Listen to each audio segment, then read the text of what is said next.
Hello students, कैसे हो आप सब लोग। उम्मीद करता हूँ सब बढ़िया होंगे। एक शायरी आपके लिए कि जो चल रहा है उसके पाँव में छाला होगा, जो चल रहा है उसके पाँव में छाला होगा, जो मुस्कुरा रहा है उसने दर्द को पाला होगा। कि जो चल रहा है उसके पाँव में छाला होगा, जो मुस्कुरा रहा है उसने दर्द को पाला होगा, और जो दिया जल रहा होगा उसी से तो उजाला होगा। मीन्स मेरे दोस्तों, आपको जलना होगा और चलना होगा। मीन्स जलना मीन्स आपको कड़ी मेहनत करनी होगी। समझ रहे मेरी बात। यूँ नहीं किसी को जाके बोलो मेरे को आग लगा दे, पेट्रोल छिड़क और मेरे को आग लगा दे, मुझे जलना होगा। तो ये चीज ठीक है, समझ गए मेरी बात। ये शायरी का क्या मोटो था। एक दूसरे शायरी ऐसे ही मन कर रहा मेरा कि बुझी शमा भी जल सकती है, बुझी शमा भी जल सकती है, तूफान से कश्ती भी निकल सकती है। बुझी शमा भी जल सकती है, तूफान से कश्ती भी निकल सकती है। यूं मत बैठ उदास मेरे दोस्त, क्या पता तेरी किस्मत भी बदल सकती है। चलो बहुत बढ़िया। तो लाइक ठोक दो, लाइक ठोकना नहीं बोलना। इतनी बड़ी प्यारी प्यारी शायरी बोलता हूँ। Electric calculation of electric field due to sphere using Gauss law. पहले अपन इलेक्ट्रिक फील्ड की कैलकुलेशन कर चुके हैं स्फीयर की केस के लिए। कंडक्टिंग हॉलो था या सॉलिड था या फिर नॉन कंडक्टिंग सॉलिड था, सारे केस में अपन बातें कर चुके हैं। स्फीयर के सारे केसेस अपन ने डिस्कस कर लिए।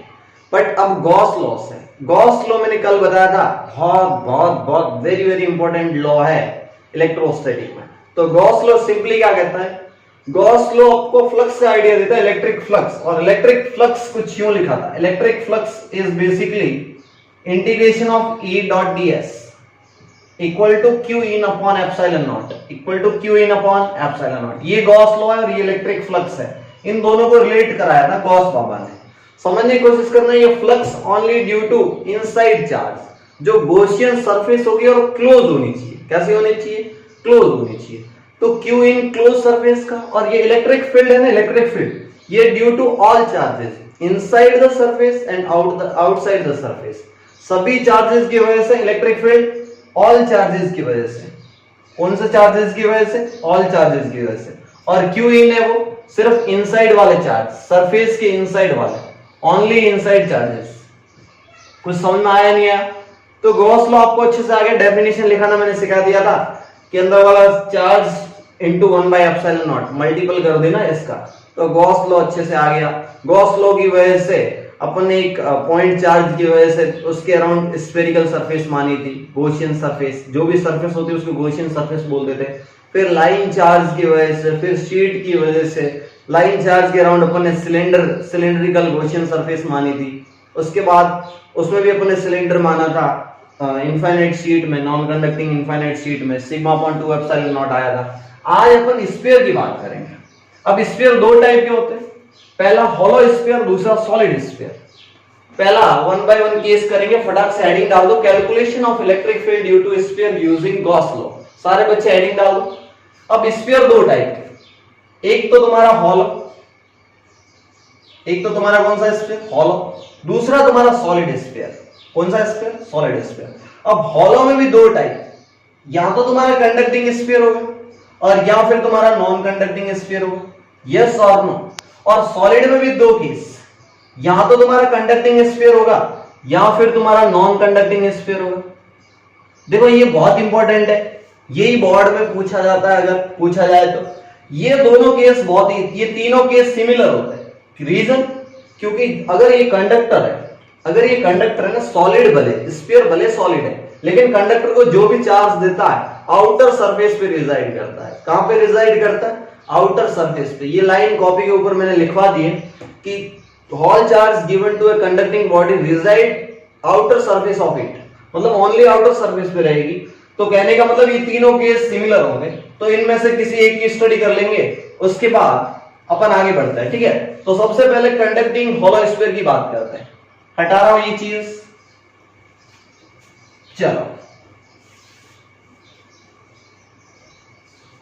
पहला case, first, electric field due to conducting hollow sphere. सारे केस इक्वल होंगे इसलिए एक का स्टडी कर लेते हैं। Conducting hollow sphere, HS hollow sphere.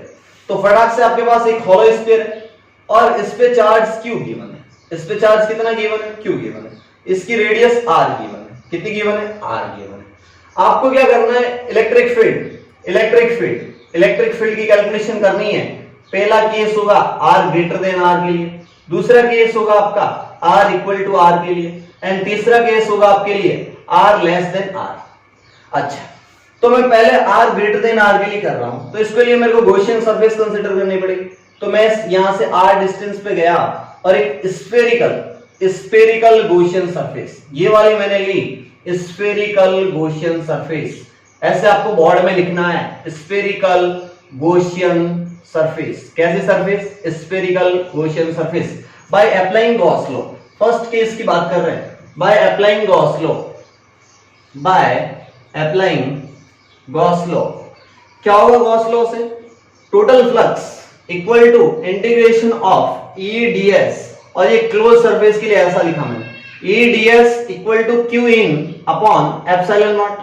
और टोटल क्यू इन कितना है? ये सरफेस के अंदर पूरा चार्ज क्यू ही आ गया ना, ये पॉजिटिव क्यू है, पूरा अंदर ही तो आ गया, तो ये क्या हो जाएगा? E dot ds। देखो ये सरफेस ली है गॉसियन सरफेस, यहाँ पे इलेक्ट्रिक फील्ड और एरिया की डायरेक्शन दिखना अच्छे से। इस पॉइंट पे इलेक्ट्रिक फील्ड भी इधर होगी और एरिया वेक्टर भी इधर होगा, तो ई और ds की डायरेक्शन सेम है, तो डॉट प्रोडक्ट cos 0 आ गया, तो ये हो गया ई कांस्टेंट होगा, ई ds cos 0 1 होता है और q इन टोटल q हो गया अपॉन एप्सिलॉन नॉट। ds कितना होगा? स्फीयर की रेडियस कितनी है? स्मॉल r, जो बाहर वाली गॉसियन सरफेस है ना उसकी बात कर रहा हूं, तो ये ds उसका एरिया होगा, तो e into 4 pi r square equal to q upon epsilon naught. तो यहां से इलेक्ट्रिक फील्ड कितनी आ जाएगी? q upon 4 pi epsilon naught r square, और 1 अपॉन 4 पाई एप्सिलॉन नॉट आपका k बन जाएगा। क्या बन जाएगा? k बन जाएगा। तो इलेक्ट्रिक फील्ड आ गई आपकी kq by small r square for r greater than r, यानी कि आउटसाइड द स्फीयर। और सरफेस पे क्या हो जाएगा? जैसे सरफेस पे आ जाओगे तो r इक्वल टू r कर देना है, तो kq अपॉन r स्क्वायर, यानी कि r इक्वल टू r के लिए। तो मैंने दो केस का डिस्कशन कर दिया। अब थर्ड केस बहुत इजी है, आप खुद से करना कि अगर मैं इनसाइड आऊं तो एक गॉसियन सरफेस अंदर लूंगा और इस गॉसियन सरफेस के अंदर कोई चार्ज नहीं होगा क्योंकि चार्ज पूरा बाहर पड़ा है। फिर से समझने की कोशिश करना। चलो मैं थर्ड केस करा देता हूं। सेम ये लिखना है, सेम ये लिखना है। अब गॉसियन सरफेस आपने अंदर कंसीडर कर दी क्योंकि आप इनसाइड पॉइंट पे फाइंड आउट करना है, तो गॉसियन सरफेस ये वाले लेंगे। अगेन स्फेरिकल गॉसियन सरफेस, और इस चार्ज जो पूरा बाहर है ना, इस गॉसियन सरफेस के अंदर नो चार्ज, मतलब चार्ज जीरो हो गया, तो ई डॉट ds कितना हो जाएगा? ये हो जाएगा जीरो के इक्वल। तो यहां से इलेक्ट्रिक फील्ड जीरो आ गई, मतलब स्फीयर के अंदर इलेक्ट्रिक फील्ड जीरो है। स्फीयर के अंदर हॉलो कंडक्टिंग हो, सॉलिड कंडक्टिंग हो, हॉलो नॉन कंडक्टिंग हो, अगर अंदर चार्ज नहीं है तो इलेक्ट्रिक फील्ड क्या आई? जीरो आई। क्या समझ में आया नहीं आया? अच्छे से समझ लो और फटाक से नोट कर लो। तो केस ये हो गया। अगला केस है बहुत इंपॉर्टेंट है, solid non conducting sphere. Solid non conducting sphere, solid non conducting electric field due to solid non conducting sphere, solid non conducting sphere, solid non conducting sphere. Okay, solid non conducting की बात करूं तो ये sphere है और इसके पूरे पे चार्ज होगा, यूनिफॉर्मली डिस्ट्रीब्यूटेड है। कैसा डिस्ट्रीब्यूटेड है? Uniformly distributed. बहुत बढ़िया, यूनिफॉर्मली डिस्ट्रीब्यूटेड मतलब charge present everywhere. Okay, total charge capital Q है। इस स्फीयर की रेडियस कैपिटल R है। इस स्फीयर की रेडियस कितनी है? Capital R। बहुत बढ़िया। अब वो तीनों case, electric field R greater than R के लिए। अब सबसे पहला मैं R ग्रेटर देन R के लिए एक गॉसियन सरफेस कंसीडर करूंगा। मैंने एक गॉसियन सरफेस ली, अगेन स्फेरिकल गॉसियन सरफेस। फटाक से ये लिखना है, प्रैक्टिस करना है और नोट्स बनाना। स्फेरिकल गॉसियन सरफेस, कैसे सरफेस? Spherical Gaussian surface. फिर से लिखना है bye applying Gauss law, by applying, फटाक से ऐसे थ्योरी लिखना है, बाय अप्लाइंग गॉस लॉ। मैं शॉर्ट में लिखना हूं, आपको पूरा लिखना है। Bye applying Gauss law board में पूरा लिखना है, आप भी शॉर्ट में लिख सकते हो। बाय अप्लाइंग गॉस लॉ क्या मैं ऐसा लिख सकता हूं, integration of E dot D S equal to Q in upon epsilon naught, Gauss law लिख के फटाक से E dot D S, E और डीएस के बीच में इस सरफेस पे इलेक्ट्रिक फील्ड भी ऐसे होगी और डीएस भी ऐसे होगा, तो ई डीएस कॉस जीरो आ जाएगा, E DS cos zero equal to Q in कितना, इस सरफेस के अंदर पूरा चार्ज है, तो ये फटाक से हो गया ई इंटू डीएस कितना हो गया 4 pi R square equal to Q upon epsilon naught. तो यहां से पूरा सॉल्व करोगे तो इलेक्ट्रिक फील्ड आ जाएगी सिंपली आपके पास K Q upon R square, electric field आ गई K Q upon R square. तो सरफेस के लिए क्या हो जाएगा, R equal to R equal to K Q upon R square. जब आर इक्वल टू आर है इसका मतलब इलेक्ट्रिक फील्ड कहां पे, सरफेस पे, इलेक्ट्रिक फील्ड कहां पे, सरफेस पे, तो इलेक्ट्रिक फील्ड सरफेस पे हो जाएगी K Q by capital R square. आपका चाहे कंडक्टिंग हॉलो हो या नॉन कंडक्टिंग हो, कुछ भी हो, इनके ग्राफ का वेरिएशन में भी बताऊंगा, इलेक्ट्रिक फील्ड आर के साथ कैसे वेरी करेगी उसका ग्राफ बताऊंगा। पहले अपन इनसाइड पे बात करते हैं, पहले अपन कहां पे बात करते हैं, इनसाइड पे। चलो तो फॉर इनसाइड पॉइंट के लिए ये चीज समझ में आ गई, फटाक से मेरे साथ साथ नोट करना। थर्ड केस बात कर रहे हैं, फर्स्ट सेकंड हो गया, थर्ड केस है आर लेस देन आर के लिए। आर लेस देन आर के लिए अपने को अंदर जाना पड़ेगा, अंदर जाने के लिए मेरे को गॉसियन सरफेस भी अंदर माननी पड़ेगी। अभी भी टोटल चार्ज कैपिटल क्यू है, लेकिन इस बार मैंने अंदर एक स्फेरिकल गॉसियन सरफेस मानी और उसकी रेडियस थी स्मॉल आर, तो इसके अंदर चार्ज भी कुछ अलग होगा ना, इसके अंदर चार्ज कुछ स्मॉल क्यू है, ये स्मॉल आर होगा पहला, सबसे पहला कि इस छोटे वाले स्फीयर के अंदर कितना चार्ज है। देखो बड़े स्फीयर के अंदर कैपिटल क्यू चार्ज है, तो आपको एक तरीका याद होगा कि 4/3 पाई आर क्यूब में कैपिटल चार्ज है, 4/3 पाई आर क्यूब में कैपिटल क्यू चार्ज है, तो 1 यूनिट वॉल्यूम में कितना होगा, Q upon 4/3 pi R cube, yes और नो। अच्छा, तो इतने वॉल्यूम में जो ये स्मॉल आर रेडियस का है, तो इसमें क्यू चार्ज होगा, मान लो लेट्स से इसमें स्मॉल क्यू चार्ज है, तो इस स्मॉल क्यू की वैल्यू कैलकुलेट कर रहा हूं, Q upon 4/3 pi R cube multiply 4/3 pi small R का क्यूब, तो ये फटाक से 4/3 पाई कैंसिल आउट हो गया और आपके पास क्यू की वैल्यू आ गई capital Q upon R cube into small R cube. ये आपके पास क्यू की वैल्यू आ गई, इक्वेशन नंबर 1, इक्वेशन नंबर 1।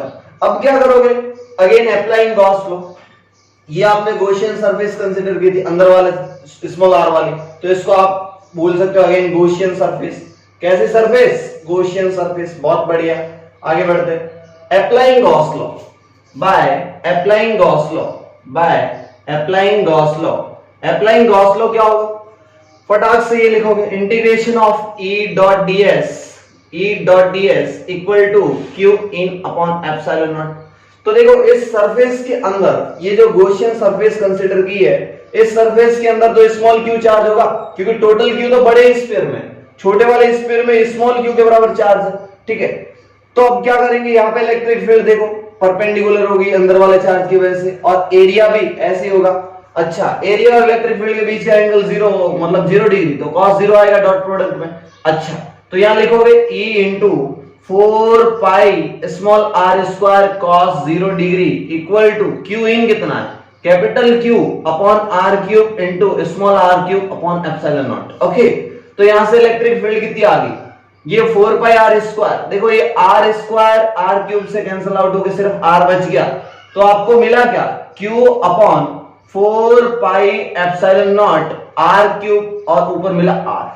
तो यहां से इलेक्ट्रिक फील्ड की वैल्यू सिंपलीफाई करो थोड़ा, ये के बन गया 1/4 पाई एप्सिलॉन नॉट, क्या बन गया, के बन गया।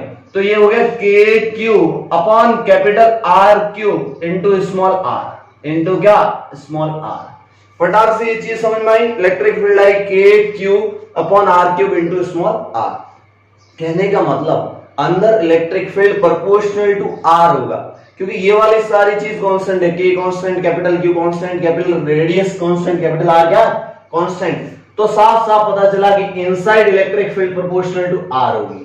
अभी अपन ग्राफ की स्टडी करेंगे, अगर कैपिटल क्यू की जगह आपको रो गिवन होता ऐसे, रो कूलम पर मीटर क्यूब, तो क्या आंसर होता, आपको ये खुद से ट्राई करना है। और ये मैं लिख लेता हूं रो आर अपॉन 3 एप्सिलॉन नॉट होता है, कितना होता है, रो आर अपॉन 3 एप्सिलॉन नॉट। ये रिजल्ट कैसे लाया सर आपने, कुछ नहीं, इस कैपिटल क्यू को ऐसे लिख लिया, क्यू क्या होता है, रो क्या होता है, रो फटाक से रो होता है क्यू अपॉन वॉल्यूम, रो क्या होता है, Q upon volume, bus queue की जगह रो इंटू वॉल्यूम लिख लेना है यहाँ पे।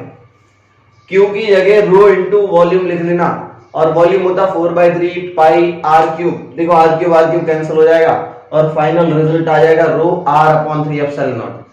ये formula and rho R upon 3 epsilon naught वाला फॉर्मूला कॉपी के ऊपर चढ़ा दो। कहां चढ़ाओगे?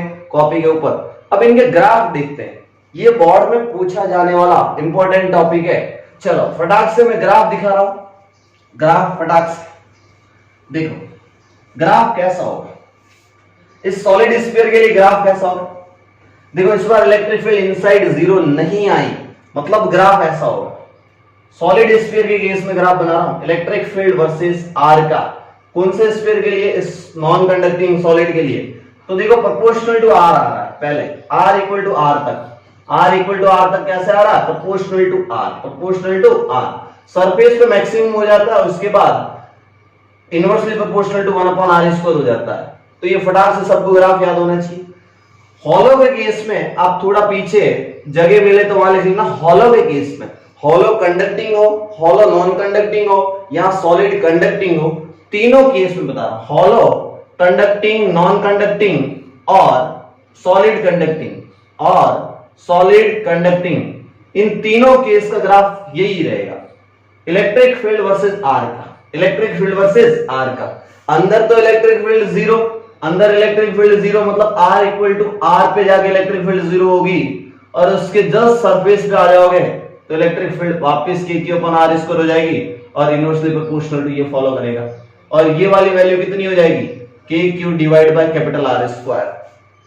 इस केस में भी कितनी हो जाएगी? kq divide by capital R² at surface. कहां पे? सरफेस पे। बहुत बढ़िया। तो सारे बच्चे ये दोनों ग्राफ याद होने चाहिए, दोनों ग्राफ याद होने चाहिए। फटाक से नोट करो, फटाक से नोट करेंगे सारे बच्चे। Electric field due to sphere खत्म हो गया। इलेक्ट्रिक फील्ड ड्यू टू, तो अपन ने कौन कौन से टॉपिक किए? देखो मैं आपको याद करा रहा हूं कौन कौन से टॉपिक किए। देखो इलेक्ट्रिक फ्लक्स अच्छे से आ रहा है, गॉस लॉ अच्छे से आ रहा है। गॉस लॉ में अपन ने पॉइंट चार्ज की वजह से इलेक्ट्रिक फील्ड फाइंड आउट की, लाइन चार्ज की वजह से 2k λ/r फाइंड आउट की, उसके बाद आपने इनफाइनाइट शीट की वजह से फाइंड आउट की, उसके बाद आपने स्फीयर की वजह से फाइंड आउट की। अब ये था बोर्ड का सेक्शन। अब मैं तुम्हें थोड़ा सा बोर्ड से अप ले जा रहा हूं। बोर्ड में बस इतना ही आएगा, बोर्ड में इससे ज्यादा नहीं पूछा जाएगा। लेकिन जेई और नीट में थोड़ा सा लेवल बढ़ाया जा सकता है। हाँ मान सकता हूं कि नीट और बोर्ड लगभग इक्वल है, बट थोड़ा सा लेवल अप होना चाहिए। क्या पता क्वेश्चन टफ पूछ ले। तो चलो अपन आगे देखते हैं। गॉस लॉ से electric field due to, electric field due to, electric field due to, electric field due to thick sheet, thick infinite sheet, thick infinite sheet, infinite sheet. देखो ये गॉस लॉ का एप्लीकेशन है कि Gauss law कैसे easily, देखो Gauss law क्या help करता है। गॉस लॉ आपको इलेक्ट्रिक फ्लक्स फटाक से बता देता है, क्योंकि इलेक्ट्रिक फ्लक्स क्या बताया इसने? Q in upon epsilon naught. और ये चीज इंटीग्रेशन ऑफ EDS लगा के आप इलेक्ट्रिक फील्ड फटाक से निकाल सकते हो। लेकिन गॉस लॉ सब जगह वैलिड है, वैलिड एवरीवेयर, बट हर जगह गॉस लॉ लगाना बेवकूफी है। मैंने फिर बताया था कि अगर यहाँ रिंग होती और रिंग पे कैपिटल Q चार्ज होता तो आप इसकी वजह से इलेक्ट्रिक फील्ड बताओ एक्सिस पे, तो आप गॉस लॉ लगाने जाते हैं, तुम्हारे तोते उड़ जाते हैं। इसलिए हर जगह गॉस लॉ मत अप्लाई करना, क्योंकि सिमेट्रिक सिचुएशन में गॉस लॉ अच्छे से लगता है। वैलिड सब जगह होता है, यहाँ भी गॉस लॉ वैलिड होगा, लेकिन सॉल्व करना बहुत मुश्किल होगा। ठीक है, तो मैं बात कर रहा था कि electric field due to thick infinite sheet, इसका मतलब थीन क्या थी? ये वाली थीन की वजह से कितनी आती थी? सिग्मा अपॉन थीन। देखो थीन शीट कैसी होती थी? ऐसी होती थी। थीन शीट ऐसी तो होती थी, थीन शीट, थीन इनफाइनाइट शीट की बात कर रहा हूं। थीन ऐसी होती थी, उसकी वजह से सिग्मा अपॉन 2 एप्सिलॉन नॉट ये कांस्टेंट इलेक्ट्रिक फील्ड आती थी। ये इलेक्ट्रिक फील्ड का वेरिएशन था। अगर इस पे sigma coulomb per metre square given हो आपको, sigma coulomb per metre square आपको गिवन हो, लेकिन अब की बार थिक है, मींस इसकी थिकनेस आपको कंसीडर करनी है। थिकनेस कंसीडर करनी, इसका मतलब शीट थोड़ी मोटी है, मतलब शीट इतनी मोटी। मान लो इसकी थिकनेस डी है, मान लो इस शीट की थिकनेस कितनी है? डी है, और ये शीट इंफिनिटी तक फैली हुई है। समझने की कोशिश करना, शीट मोटी है इस बार, इतनी मोटी है समझो, और उसकी थिकनेस डी गिवन है, और अब की बार चार्ज डेंसिटी रो होगी। अब थोड़ा 3D में समझाने की कोशिश करूंगा इस फोटो को, आप यूं समझना, यूं फोटो ऐसे है तो समझ में आ रहा है नहीं आ रहा, और ये इंफिनिटी तक जा रही है ऊपर और नीचे भी इंफिनिटी तक, और ये थिकनेस इसकी डी गिवन है। थिकनेस कितनी गिवन है? डी गिवन है। अच्छा, मैं समझा रहा हूं कि तुम्हें इस पे charge density rho coulomb per metre cube, क्योंकि अब की बार वॉल्यूम है, तो बोला कि outside and inside electric field कितनी होगी। तो मैं सिर्फ ये वाला सेक्शन थोड़ी देर के लिए हटा देता हूं, ये वाला सेक्शन थोड़ी देर के लिए हटा रहा हूं, अच्छे से आप समझ पाओ कि मान लो अगर आप सामने से देखते और इसकी थिकनेस आपको डी दिखती, ऑब्वियसली इसकी थिकनेस कितनी दिखती? डी दिखती, ठीक है। अगर आपको आउटसाइड के लिए देखना है, electric field for outside, electric field for outside point, outside के लिए देखना होता तो आप क्या करते? आप फटाक से एक सिलेंडर ले लेते, देखना एक गॉसियन सरफेस लेते, और गॉसियन सरफेस सिलेंडर दोनों साइड इक्वल बाहर निकला हुआ, तो ये आपने cylindrical Gaussian surface, cylindrical Gaussian surface आपने क्या कंसीडर कर दिया? Cylindrical Gaussian surface. बहुत बढ़िया, बहुत बढ़िया सर। इसका एरिया में इसका एरिया, ये वाला एरिया मैं आपका ए कंसीडर कर लेता हूं। कितना एरिया कंसीडर कर लेता हूं? ए। तो इस शीट के अंदर से सिलेंडर जा रहा होगा तो उसका एरिया भी ए होगा, तो इसके अंदर चार्ज कितना होगा? तो देखो, एक तो एरिया ए और डिस्टेंस कितनी है? डी, तो वॉल्यूम कितना हो गया? वॉल्यूम हो गया ए इंटू डी। तो चार्ज कितना हो गया? इसके अंदर कितना चार्ज आया? Rho into volume, rho into volume कितना? ए इंटू डी, ये आ गया अंदर का चार्ज। अब बाय अप्लाइंग गॉस लॉ, फटाक से by applying Gauss law, by applying Gauss law क्या होगा? Integration of close integration E dot ds equal to Q in upon epsilon naught. एक और बात बताऊं, ये एरिया बाहर की तरफ होगा और इलेक्ट्रिक फील्ड भी इसी डायरेक्शन में होगी, और यहां पे भी इलेक्ट्रिक फील्ड और एरिया एस वेक्टर या एरिया वेक्टर दोनों सेम डायरेक्शन में होगा तो cos 0 आएगा। लेकिन यहां पे देखना, इलेक्ट्रिक फील्ड ऐसे होगी और एरिया वेक्टर ये वाला होगा, तो ये पूरी लेटरल सरफेस की वजह से तो 0 हो गया ये वाली चीज, लेकिन इन दोनों की वजह से ऐड हो जाएगी, तो E इंटू ए, तो ये हो गया 2EA, 2EA equal to Q in कितना? Rho A D upon epsilon naught. देखो ए ने ए को कैंसिल कर दिया, ए मैंने मर्जी से माना था, ए उड़ गया, तो फटाक से आपके पास इलेक्ट्रिक फील्ड कितनी आ गई? यहां से सॉल्व करके बताओ, दूसरी साइड 2 चला गया तो वो आ गया rho D upon 2 epsilon naught. ये मैं पहले तुम्हें बता चुका हूं, देखो rho D upon 2 epsilon naught outside point के लिए, फटाक से समझ में आ गया। अब इनसाइड पॉइंट के लिए निकालना है, अगर आपको इनसाइड पॉइंट के लिए निकालना है, समझने की कोशिश करना, फटाक से रफ कर रहा हूं, लिख डालो। अच्छा, इनसाइड पॉइंट के लिए कुछ नहीं, आपको सिलेंडर अंदर मान लेना है।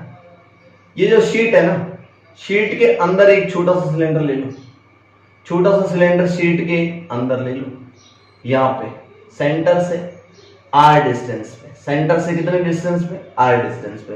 नो प्रॉब्लम, टेंशन नहीं लेना आपको, सेंटर से आर डिस्टेंस पे टोटल थिकनेस दी है, तो इस सिलेंडर के अंदर चार्ज होगा, वही तो आपके काम का है। अंदर चार्ज कितना होगा? मान लो ये एरिया आपने ए कंसीडर कर लिया, तो आर इस साइड है तो आर इस साइड होगा, तो अंदर वाला टोटल लेंथ 2r होगी, तो अंदर चार्ज कितना आ गया? रो इंटू वॉल्यूम, वॉल्यूम क्या होता है? एरिया इंटू लेंथ, तो सिलेंडर की लेंथ किसके बराबर है? 2r के बराबर, तो आपके पास अंदर वाला चार्ज आ गया। अब क्या करना है? बाय अप्लाइंग गॉस लॉ, मैं फटाक से कर रहा हूं, आपको समझ में आ गया होगा, equal to Q in upon epsilon naught. तो इलेक्ट्रिक फील्ड इनटू ये वाली पे इलेक्ट्रिक फील्ड ऐसे होगी, इसके परपेंडिकुलर हो गया तो 0 हो जाएगा, तो E इंटू फिर से कितना आ गया? 2EA equal to Q in कितना है? Rho A 2r upon epsilon naught. देखो 2 cancel, A cancel, electric field आई तुम्हारी rho R upon epsilon naught. Electric field कितनी आई? Rho R upon epsilon naught. देखो इस बात से एक प्रूफ दिखा रहा हूं, जब आप इसके सरफेस पे चले जाओगे तो आर कितना हो जाएगा? डिस्टेंस का आधा d/2 हो जाएगा ना, आर की वैल्यू, यहां आर की वैल्यू d/2 रख के देखो, वही वाला इलेक्ट्रिक फील्ड आ रहा है, रो d/2 और एप्सिलॉन नॉट। देखो मतलब ये जो पढ़ा आपने सही पढ़ा, इस बात का प्रूफ मिल गया आपको। फटाक से सारे बच्चे यहां तक नोट कर लेंगे, ये बोर्ड में नहीं पूछा जाता, ये वाला सेक्शन बोर्ड में नहीं पूछा जाता। बस आपके नॉलेज के लिए कि आपको गॉस लॉ अप्लाई करना अच्छे से आता है, ठीक है। तो गॉस लॉ के वेरियस एप्लीकेशन है, अच्छे से समझ में आना चाहिए। गॉस लॉ फटाक से रिवाइज कर लो, इलेक्ट्रिक फ्लक्स फटाक से रिवाइज कर लो और क्वेश्चन प्रैक्टिस शुरू कर दो। एससी वर्मा नाम की बुक है, पीडीएफ फॉर्मेट में मिल जाए तो वहां से फटाफट क्वेश्चन सॉल्व करना शुरू कर दो। फिर भी मैं कुछ जनरल क्वेश्चन लेता हूं, general question type. Gauss law के आगे अपन इलेक्ट्रिक डाइपोल पढ़ने वाले हैं। चलो आज इलेक्ट्रिक डाइपोल नहीं पढ़ते, आज का मैं मानता हूं आज का लेक्चर थोड़ा छोटा बन रहा है, पर कोई नहीं, नेक्स्ट क्लास में अपन इलेक्ट्रिक डाइपोल पढ़ेंगे। आज थोड़े जनरल क्वेश्चन ले लेता हूं, जनरल टाइप के क्वेश्चंस ले लेता हूं। जनरल क्वेश्चंस कि मान लो आपके पास एक हेमीस्फीयर दे रखा है। कौन सा स्फीयर दे रखा है? हेमीस्फीयर। हेमीस्फीयर ये दिख रहा है आपको रिंग, बट ये हेमीस्फीयर है, समझ रहे हो, आधा गोला। अब इसके देखना तीन पोजीशन बना रहा हूं।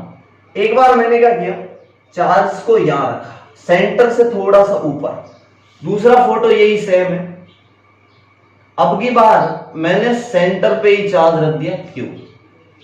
अब तीसरा फोटो देखना, तीसरा फोटो तीनों हेमिस्फीयर, इस बार मैंने सेंटर से थोड़ा सा बाहर रख दिया और पूछा कि इसकी वजह से फ्लक्स कितना आएगा, इसकी वजह से फ्लक्स कितना आएगा और इसकी वजह से फ्लक्स कितना आएगा।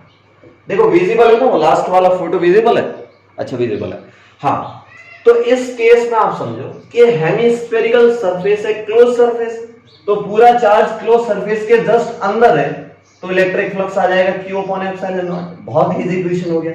आप यहां यूं मत लगा लेना, flux equal to integration of E dot dA, आपके तोते उड़ जाएंगे। जहां आपको गॉस लॉ लगाना, समझना कि यहां गॉस लॉ लग रहा है कि नहीं लग रहा। अच्छा यहां पे देखो, यहाँ पे चार्ज आधा अंदर है आधा बाहर है, आधा अंदर है और आधा बाहर है, तो ये पूरी तरीके से क्लोज सरफेस नहीं है क्योंकि थोड़ा चार्ज बाहर आ गया। आप अपने मन से आधी सरफेस नीचे ले लो तो ये पूरा स्फीयर बन गया।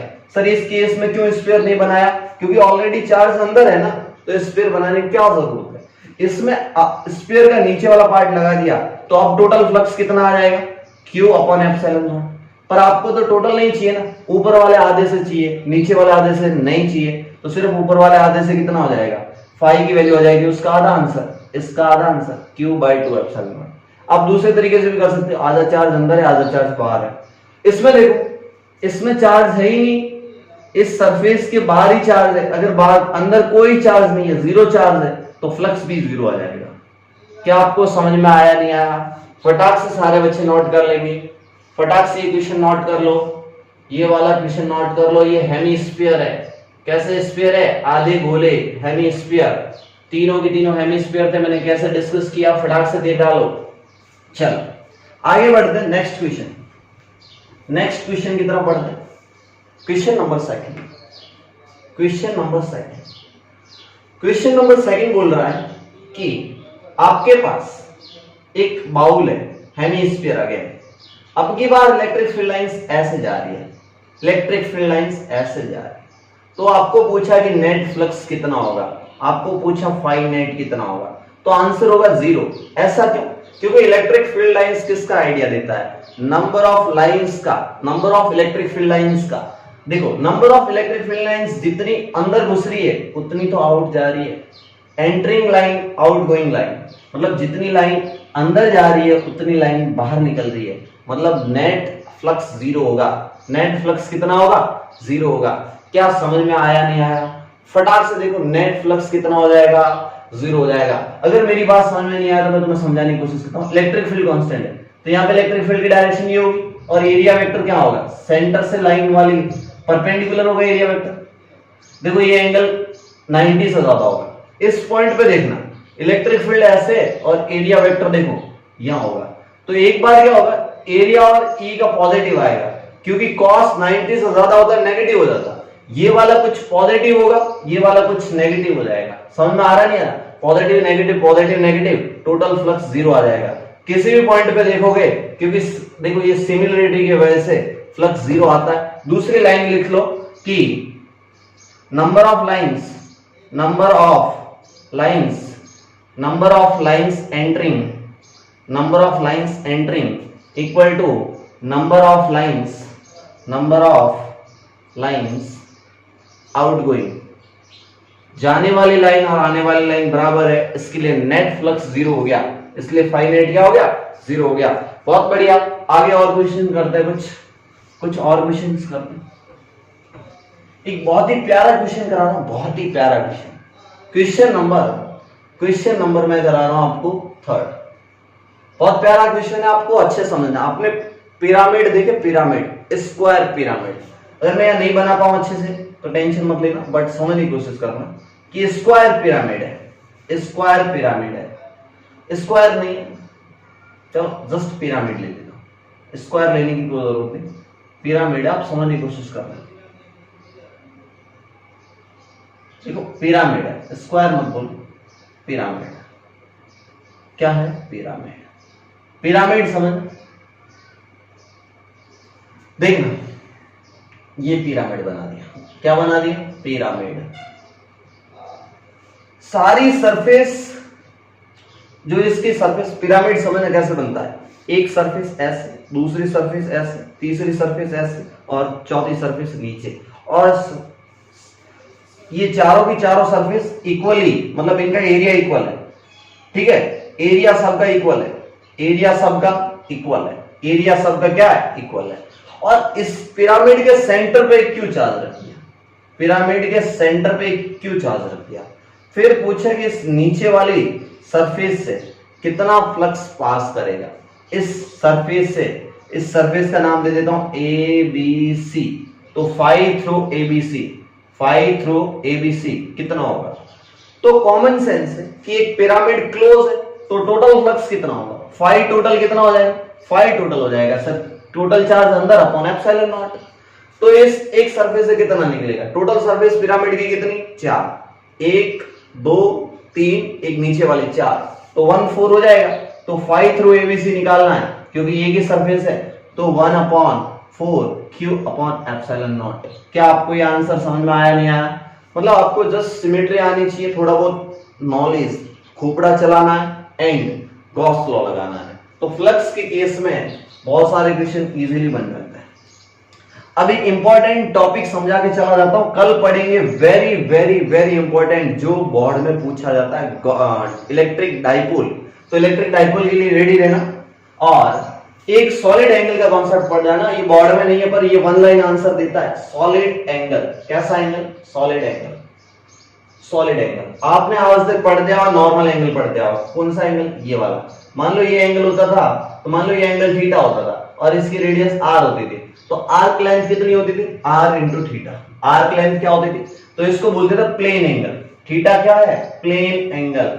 अब ये सर सॉलिड एंगल क्या होता है, सॉलिड एंगल यूं समझो कि आपने आइसक्रीम खाई होगी कोन वाली, कोन खाया ना, कोन, तो कोन में जो नीचे जो कोन यूं होता था ना, कोन, समझने की कोशिश करना, कोन, कोन, ये कोन होता था ना, कोन, इस कोन में जो ये गोल गोल एंगल बन रहा है, इसको बोला जाता है सॉलिड एंगल। क्या बोला जाता है, सॉलिड एंगल। और इसके ऊपर यूं आइसक्रीम रहती है, तो इस आइसक्रीम को सरफेस एरिया की तरह ट्रीट कर देंगे, तो ये सॉलिड एंगल की डेफिनेशन कुछ ऐसी होती है। मान लो ये आर रेडियस का है, तो सॉलिड एंगल, और ऊपर ऐसे स्फीयर टाइप बन रहा है, तो सॉलिड एंगल दूसरे तरीके से एक और डिफाइन कर सकता हूं कि अगर आपके पास पूरा स्फीयर है तो सॉलिड एंगल 4 पाई होगा। स्फीयर का सॉलिड एंगल कितना होगा, 4 पाई। ऐसे याद रख लो, स्फीयर का सॉलिड एंगल होगा 4 पाई। स्फीयर का सॉलिड एंगल कितना होता है, 4 पाई। हेमी स्फीयर का कितना होगा, 2 पाई। अच्छा, अगर मैं इसमें से कॉन कट करूं, इसमें से मैं क्या कट करूं, कॉन कट करूं, तो इसका ये वाला सरफेस, ये वाला एरिया कितना होगा। मान लो ये एंगल थीटा है, तो ये वाला एरिया कितना होगा, और ये टोटल सॉलिड एंगल सिग्मा है। तो सॉलिड एंगल ऐसे डिफाइन किया जाता है कि solid angle equal to area upon R square. Area upon क्या हो गया, आर स्क्वायर। जैसे ये थीटा कैसे डिफाइन किया जाता था, arc upon R. Arc upon क्या होता था, आर। अरे थीटा क्या हो गया, आर्क लेंथ अपॉन आर। तो यहां का सॉलिड एंगल हो जाएगा एरिया अपॉन आर स्क्वायर। क्या समझ में आया, नहीं आया, देख देख मैं तेरे को समझाता हूं। सॉलिड एंगल कितना है, 4 पाई। सॉलिड एंगल कितना है, 4 पाई। तो 4 pi into R square, sphere का सरफेस एरिया होता है 4 पाई आर स्क्वायर। देख ये हो गया 4 पाई आर स्क्वायर, इधर चला जाएगा तो 4 पाई आर स्क्वायर। पर सर एक रिलेशन होता है सॉलिड एंगल का और प्लेन एंगल का, relation between solid angle and plane angle. अगली हेडिंग डालना आप अच्छे से, relation between solid angle and plane angle, solid angle and plane angle. Solid angle and plane angle में क्या रिलेशन है, relation between solid angle and plane angle. अच्छे से मैं समझाता हूं, पहले आप फॉर्मूला याद कर लो, कॉपी के ऊपर लिख लो। Solid angle equal to 2 pi 1 minus cos theta, where theta is plane angle, where theta is what, plane angle. अच्छे समझना, where theta is what, plane angle. ये वाला फॉर्मूला याद होगा तो ये फ्लक्स के बहुत सारे क्वेश्चंस वन लाइन में हो जाएंगे, इसलिए ये फॉर्मूला प्लीज याद रखो। ये फॉर्मूला कहां से आया, जिन लोगों को प्रूफ देखना है ना वो बताता हूं, बाकी ये फॉर्मूला याद रखो। सर इस फॉर्मूले का यूज बता दो, पहले फॉर्मूले का प्रूफ बता देता हूं फिर यूज बता देता हूं फटाक से। जिन लोगों को प्रूफ देखना है देख लो, बाकी याद सबको होना चाहिए। मान लो आपके पास ये वाला सेक्शन है, इस सेक्शन के ऊपर वाला एरिया निकालना है और बोल रखा है कि ये वाला एंगल थोड़ा बड़ा बना देता हूं, थोड़ा एरिया बड़ा बना, अच्छा नहीं बना, वेट इतना बड़ा वाला है, ठीक है। प्रूफ कर रहे हैं अपन, प्रूफ की वैसे जरूरत नहीं है क्योंकि बोर्ड में नहीं पूछा जा रहा है। पूछा कि इस पूरी सरफेस का एरिया कितना होगा, ये जो कॉन की पूरी सरफेस बन रही है ना इसका एरिया क्या होगा। मान लो ये टोटल एंगल, मान लो ये टोटल एंगल थीटा है, मतलब ये यहां से एंगल प्लेन एंगल है, थीटा क्या है, प्लेन एंगल। और सॉलिड एंगल तो अंदर का गोल गोल होगा ना, तो बोला कि इस कॉन की सरफेस का एरिया कैसा होगा। तो देखो मैं रिलेशन निकाल रहा हूं solid angle and plane angle में। यहां से अल्फा एंगल पे, जो मिडिल वाली लाइन है उससे अल्फा एंगल पे, कितना एंगल पे जाना मेरे को, अल्फा एंगल पे। अल्फा एंगल पे जाके डी अल्फा की स्ट्रिप लेना और यहां पे एक छोटी सी रिंग बनेगी, बनेगी नहीं बनेगी, एक छोटी सी रिंग बनेगी, यस और नो, एक छोटी सी रिंग बनेगी। इस रिंग की रेडियस कितनी होगी आप समझने की कोशिश करना। ये रेडियस मान लो r गिवन थी, तो ये भी r होगी, तो ये रिंग के अंदर की। अगर मैं टॉप व्यू दिखाऊं, रिंग का कौन सा व्यू दिखाऊं, टॉप व्यू, ऊपर से दिखाऊं तो रिंग कुछ ऐसे बनेगी, मजा नहीं आया, ऐसी बनेगी। और ये है ये वाला देखो r और ये एंगल डी अल्फा है, ये एंगल कितना है डी अल्फा, तो ये थिकनेस हो जाएगी आर डी अल्फा, ये थिकनेस होगी आपके पास आर डी अल्फा। और ये वाला देखो टोटल r है, ये वाला एंगल अल्फा है और यहाँ पे 90 बन रहा है, तो इसकी रेडियस हो जाएगी r sin अल्फा। इसकी रेडियस कितनी होगी r sin अल्फा। तो इसका छोटा सा एरिया क्या हो जाएगा, सरकमफरेंस 2 पाई r, तो 2 पाई r पर रेडियस कितनी है r sin अल्फा इनटू ये वाला थिकनेस, तो यही तो एरिया हो जाएगा r d अल्फा। फटाक से टोटल एरिया निकाल लो, तो टोटल एरिया निकालना है तो इंटीग्रेट करना पड़ेगा। टोटल एरिया क्या आ जाएगा, इंटीग्रेशन ऑफ डी, तो यहां से फटाक से क्या आ गया 2 पाई r square integration sine alpha D alpha. Alpha की वैल्यू कहां से लेनी है, 0 से लगा के थीटा तक, 0 से लगा के कहां तक, थीटा तक। और साइन थीटा का इंटीग्रेशन होता है कॉस थीटा, साइन अल्फा का क्या हो जाएगा कॉस अल्फा। तो यहां आ गया 2 पाई r square cos alpha, limit लगा लो 0 टू थीटा। देखो कॉस थीटा, लेकिन साइन अल्फा का माइनस कॉस थीटा होता तो यहां आ जाएगा माइनस, जैसे ही कॉस थीटा रखोगे माइनस का कॉस थीटा, बीच में माइनस आएगा, माइनस कॉस 0 1 होता है, लेकिन माइनस माइनस 2 बार लगे प्लस 1 बन जाएगा। तो ये हो गया तुम्हारा 2 पाई r स्क्वायर प्लस का 1 माइनस कॉस थीटा। ये आपके पास एरिया आ गया, क्या आ गया एरिया। और एरिया के नीचे r स्क्वायर ले आऊंगा ना तो सॉलिड एंगल हो जाएगा, क्योंकि सॉलिड एंगल होता है एरिया अपॉन r स्क्वायर। तो फटाक से सारे बच्चे नोट कर लो, फटाक से सारे बच्चे नोट कर लो, यहां से ये वाला रिलेशन आ गया। एरिया के नीचे ले जाओ r स्क्वायर को, तो एरिया अपॉन r स्क्वायर क्या बचेगा 2 पाई 1 माइनस कॉस थीटा। बहुत बढ़िया, सारे बच्चे ये फॉर्मूला याद कर लो। सर इसका एप्लीकेशन बताओ, फटाक से बता रहा हूं, फटाक से। सर इसका एप्लीकेशन बताओ कि अगर सॉलिड एंगल क्या लिखा, मैं बार बार लिख रहा हूं सबको याद हो जाए, 2 pi 1 minus cos theta. Okay, अगर थीटा में 90 लूं तो ये सॉलिड एंगल कितना आएगा 2 पाई, यानी कि हेमीस्फीयर के लिए, फॉर हेमीस्फीयर मतलब आधा गोला, फॉर हेमीस्फीयर के लिए सॉलिड एंगल कितना होना चाहिए 2 पाई। इसका मतलब थीटा कितना 90। देखो हेमिस्फीयर कैसे बनता है, अगर इस लाइन को मैं सॉलिड एंगल में घुमाऊं, ऐसे बनाऊंगा, तो अब की बात देखना, अब सॉलिड एंगल की बात करूं, प्लेन एंगल ऐसे घुमाऊंगा ना, तो सॉलिड एंगल 3D में घूम जाएगा, तो पूरा हेमिस्फीयर बन जाएगा। क्या बन जाएगा? हेमिस्फीयर बन जाएगा। और फॉर सॉलिड स्फीयर, पूरा स्फीयर है सॉलिड स्फीयर, सॉलिड स्फीयर के लिए 4 पाई होना चाहिए। 4 पाई कब होगा? जब थीटा इक्वल टू 180 डिग्री हो जाएगा। 180 का क्या मतलब? जब ये वाली लाइन है ना, यहां से घूम के यहां जानी चाहिए, तो देखना ये नीचे वाला पार्ट अपने आप कवर हो जाता है, दोनों पार्ट कवर हो जाते हैं। अच्छे से समझ लो, नहीं समझ में आया तो फॉर्मूला बहुत इंपॉर्टेंट है, कॉपी के ऊपर लिख लो। जेई एडवांस के पॉइंट ऑफ व्यू से, जेई मेंस एंड एडवांस के पॉइंट ऑफ व्यू से ये फॉर्मूला बहुत ही इंपॉर्टेंट है। चलो तो कुछ क्वेश्चंस करते हैं, वन लाइन आंसर दिखा रहा हूं, वन लाइन आंसर नीट वालों तुम्हारे लिए भी हेल्प हो सकती है। ये फॉर्मूला याद होगा तो तुम्हें बहुत ही एक लाइन में आंसर देने की आदत पड़ जाएगी। मैंने पहला क्वेश्चन कराया था फटाक से, आज से 2-3 लेक्चर पहले जब इलेक्ट्रिक फ्लक्स पढ़ाया था। यहां पे एक डिस्क थी, माना था, इस डिस्क की रेडियस r थी, और तब मैंने बोला था वन लाइन आंसर दूंगा। और ये वाली लेंथ मान लो x है, तो इस डिस्क से कितना फ्लक्स पास करेगा, फाई निकालना था। तो फाई निकालना था, फाई कितना होगा आप समझने की कोशिश करना। इस Q चार्ज से पूरा 3D में, मतलब सॉलिड एंगल 4 पाई में Q अपॉन एप्सिलॉन निकलेगा। 4 पाई सॉलिड एंगल में टोटल फ्लक्स निकलेगा Q अपॉन एप्सिलॉन नॉट, क्योंकि क्लोज सरफेस होनी चाहिए स्फीयर जैसी, तभी तो Q अपॉन एप्सिलॉन नॉट निकलेगा। तो 1 सॉलिड एंगल से 4 पाई सॉलिड एंगल से इतना निकला, तो 1 सॉलिड एंगल से निकलेगा तुम्हारा Q अपॉन एप्सिलॉन नॉट और 4 पाई नीचे। यस और नो? लेकिन आपके पास सॉलिड एंगल तो सिर्फ इतना ही बन रहा है ना, देखना सॉलिड एंगल यही तो बन रहा है। अच्छा इतने से कितना पास होगा समझने की कोशिश करना। ये रेडियस r गिवन है, ये x गिवन है, क्या आप ये थीटा निकाल सकते हो? बोला यस, ये वाला थीटा तो हम निकाल सकते हैं। क्या होगा? cos theta equal to x upon root of r square plus x square. आपने जैसे cos थीटा निकाल दिया तो 1 से इतना हो रहा है, तो ये वाला सॉलिड एंगल कितना होगा? तो इस वाले सॉलिड एंगल से इस वाले सॉलिड एंगल से कितना हो जाएगा? इनटू दिस वाला solid angle Q upon 4 pi epsilon naught, तो Q upon 4 pi epsilon naught तो 1 सॉलिड एंगल से निकल रहा है, तो इतने सॉलिड एंगल से निकालना है तो 2 पाई 1 माइनस cos थीटा से मल्टीप्लाई कर दो, क्योंकि सॉलिड एंगल का फॉर्मूला यही तो होता है 2 pi 1 minus cos theta.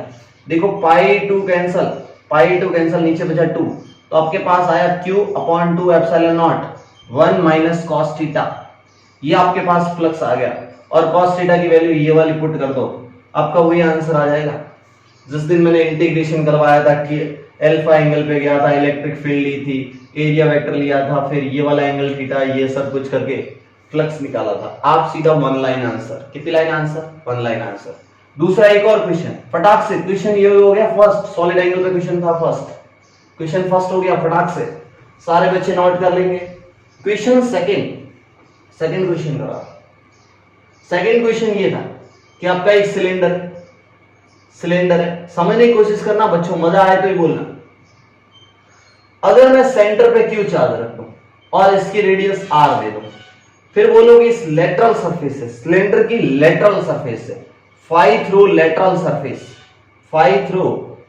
Surface कितना होगा? तो आपको तरीका मैंने बताया था कि यहां से x डिस्टेंस पे जाओ, dx मोटी एक रिंग लो, यहां पे इलेक्ट्रिक फील्ड की डायरेक्शन ऐसे लो, एरिया बार आउटवर्ड नॉर्मल ऐसे dA, छोटा सा dA लिखो, यहां से छोटी सी dE लिखो, फिर टोटल फ्लक्स लिखो, phi equal to E dot ds, phi equal to क्या लिखो? E डॉट ds, छोटा सा d फाई आ जाएगा, फिर उसको इंटीग्रेट करो। ये तरीका था। अब सॉलिड एंगल से वन लाइन, क्या ये क्लोज, एक सिलेंडर क्लोज होता है, सिलेंडर क्लोज है तो टोटल 4 पाई एंगल होगा, तो 1 सॉलिड एंगल से कितना निकलेगा? Q upon 4 pi epsilon not. Yes और नो? आपको अगर ये दो फ्लैट सरफेस, एक ये वाले सरफेस और एक ये वाले सरफेस का फ्लक्स पता चल जाए, तो टोटल फ्लक्स में से दोनों का माइनस कर दोगे तो सिर्फ लेटरल का बच जाएगा ना। तो फाई टोटल कितना है? फाई टोटल तो सर अंदर चार्ज Q है, तो फाई टोटल होगा Q अपॉन एप्सिलॉन नॉट। मैंने बोला बहुत बढ़िया, फाई टोटल कितना है? Q upon epsilon naught. और आपको चाहिए क्या? दो फ्लैट सरफेस का और सेंटर पे चार्ज रखा हुआ है। मान लो ये डिस्टेंस L है, ये वाले डिस्टेंस भी L है, तो इसके सेंटर पे रखा हुआ है, मिडिल में रखा हुआ है। सिलेंडर की कहां रखा हुआ है? मिडिल में, सॉरी, सिलेंडर के कहां रखा हुआ है, मिडल में। तो समझने की कोशिश करना, मिडल में रखा हुआ है तो यहां से जो सॉलिड एंगल बन रहा होगा वही दूसरी साइड से सॉलिड एंगल बन रहा हो, यस और नो। और आपको ये सॉलिड एंगल पता चल गया क्योंकि ये प्लेन एंगल, ये वाले डिस्टेंस L है और ये वाली रेडियस R है, तो ये एंगल थीटा मिल जाएगा। क्या हो जाएगा, cos theta. cos theta simply हो जाएगा आपका L upon root of R square plus L square, L upon root of R square plus L square. क्या मैं वीडियो की फ्रेम में हूं, yes, L upon root of R square plus L square. तो phi through lateral surface plus phi flat surface, इस वाली flat surface का और इस वाली फ्लैट सरफेस का दोनों का सेम होगा ना, इसलिए मैं 2 टाइम्स कर देता हूं। इसलिए मैं कितने टाइम्स कर देता हूं, 2 times, equal to Q upon epsilon naught होगा। टोटल यही तो फ्लक्स होगा। तो फाई लेटरल सरफेस का निकालना है, तो फाई लेटरल सरफेस का क्या हो जाएगा, Q upon epsilon naught minus 2 times phi of flat surface. और ये दोनों फ्लैट सरफेस डिस्क के जैसे बिहेव करेगी ना, अभी डिस्क की वजह से निकाला था, डिस्क की वजह से अभी निकाला था Q upon 2 epsilon naught 1 minus cos theta. तो फटाक से मैं लिख रहा हूं answer Q upon epsilon naught minus 2 into flat surface की वजह से, डिस्क की वजह से अभी निकाला Q upon 2 epsilon naught 1 minus cos theta कितना है, L upon root of R square plus L square, yes और नो। देखो ये 2 कैंसिल हो गया, Q अपॉन एप्सिलॉन नॉट 1 से मल्टीप्लाई होगा, ये कैंसिल हो जाएगा, माइनस माइनस प्लस हो जाएगा और फाइनल आंसर आ जाएगा phi through lateral surface equal to Q upon epsilon naught L upon root of R square plus L square. क्या समझ में आया, नहीं आया? This is your answer, this is your answer. तो फटाक से सारे बच्चों को पता होना चाहिए कि सॉलिड एंगल का फॉर्मूला कितना इंपॉर्टेंट है। 1 लाइन आंसर देगा आपको, कितने लाइन आंसर देगा, 1 लाइन। बहुत सारे क्वेश्चंस बन सकते हैं अनलिमिटेड, बस आपको कॉन्सेप्ट आना चाहिए। क्या आना चाहिए, कॉन्सेप्ट। तो बच्चों यही लेक्चर को खत्म करते हैं। गॉस लॉ अच्छे से आना चाहिए, फ्लक्स आना चाहिए, इलेक्ट्रिक फ्लक्स। अब पढ़ेंगे अपन इलेक्ट्रिक डाइपोल। क्या पढ़ेंगे, electric dipole. Again very very very important है, पॉइंट ऑफ व्यू बोर्ड का हो, चाहे नीट का हो, चाहे जेई का हो, ठीक है, बहुत इंपॉर्टेंट पढ़ेंगे और वो कल पढ़ेंगे।